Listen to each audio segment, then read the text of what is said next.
Il n'y avait pas encore le pont de bateau à ce moment-là. Alors, oui, parle-moi du pont de bateau. Qu'est-ce qu'il y a eu sur le pont? Le pont de bateau, c'est une... Comment ils appellent ça? Une culée. Oui, mais...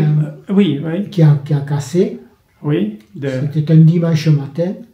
Je me souviens, j'étais devant la maison qui était fermée, le magasin était fermé. Et je me souviens, pas trop, j'étais là. Et il y a des gringolés, des morceaux de ferraille, mais des costauds, oui, qui dégringolaient de trucs. Et puis il y avait un grand bruit.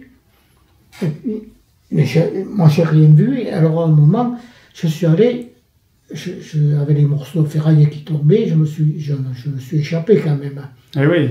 Et en allant vers la gare, il y avait un câble qui était comme un serpent, qui s'était mis en serpent sur un des câbles porteurs de pont, qui s'était mis comme un serpent, parce que c'était bloqué avec des étriers.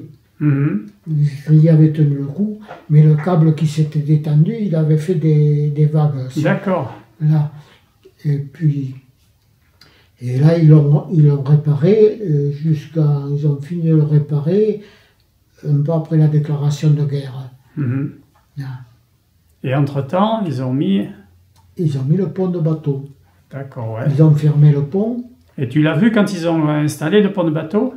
Le pont de bateau. Alors, et mon père qui regardait ça. Parce que mon père, il était le génie pendant la guerre 14-18.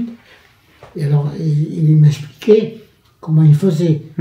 À mesure les bateaux, et quand ils ont fermé la porte, parce qu'il y avait une partie qui avait été montée du côté Rouergue et une partie côté la Réole. Oui. Bon. Et puis il y avait des bateaux qui étaient en bas de la maison, qui sont partis quand tout a été en place, qui est allé fermer et faire la jonction des deux rives. Des deux rives, ouais. Hein? Le pont de bateau, j'avais un vélo, à ce moment on m'avait prêté un vélo, et on faisait les courses sur le pont de bateau, il n'y avait pas grand monde quand même. Et on faisait des courses là-dessus, je ne me souviens plus avec qui. Et il partait d'où exactement au Rouergue?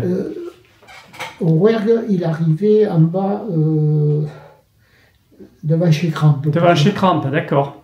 Ils avaient fait une route. Oui, un accès, ouais. Il arrivait à Crampe, là, à peu près de chez Crampe, sur les quais, il partait à la calebasse, je ne me souviens plus, ça devait partir de plus bas que chez la Rose. Et ça a duré combien de temps? Et ça a duré combien de temps, le pont de bateau? 2 ans, je crois. Ah ouais, tant que ça? Jusqu'à la guerre. Ah ouais, d'accord. C'est en 38. Ah non, en 40. Enfin, la déclaration de la guerre, c'est en 40, c'est la victoire. Ah non, non, la 40, c'est la défaite. La belle défaite. Oui, oui. Bon, en 38, je pense, en 38, ils ont plié le pont de bateau.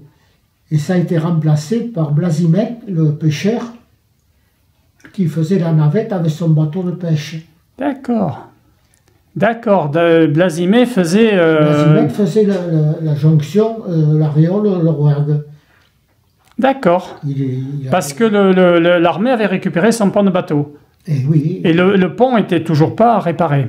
Il n'était pas réparé. Ça a été réparé, ça a dû être réparé en 39-40. En 40, c'était réparé.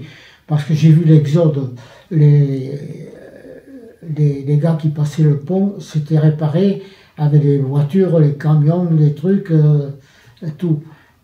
Et j'ai vu passer après j'ai vu passer des avions qu'on avait envoyés, qu'on avait prêtés, non, c'était avant.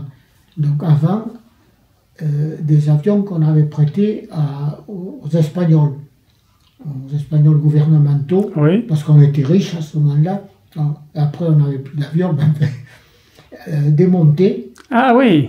Ils étaient démontés, ils passaient avec des camions. D'accord. Des camions, des remorques. Oh, j'en ai vu passer 3 peut-être, 4, enfin, c'était pas la flotte aérienne, c'était pas grand-chose.